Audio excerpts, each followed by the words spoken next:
कोणीही टीका केल्यास मोदींना आवडत नाही. मोदींच्या धोरणांवर टीका केल्याने केजरीवाल यांना तुरुंगात टाकलं असं शरद पवार यांनी म्हटलंय. शरद पवारांनी पंतप्रधान नरेंद्र मोदींवर टीका केली आहे.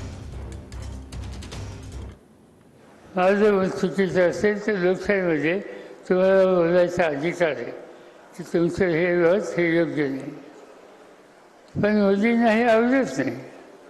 त्यांच्या कोणी टीका केली तर त्यांना आवडत नाही. आमच्यावर टीका करतो याला अक्कल शिकवली पाहिजे आणि म्हणून त्यांना तुरुंगात टाकलं. आज भारताचा मुख्यमंत्री तुरुंगात आहे. अरविंद केजरीवाल नावाच्या एका तरुण माणसाला निवडून दिलं. केंद्र सरकारवर प्रधानमंत्र्यावर त्यांच्या धोरणाच्यासाठी काही टीका केली भाषणामध्ये तर आज तो मुख्यमंत्री तुरुंगामध्ये. देशाच्या राजधानीचा मुख्यमंत्री तुरुंगात, आदिवासींच्या राज्याचा मुख्यमंत्री तुरुंगात. कुणासाठी राज्य चाललं?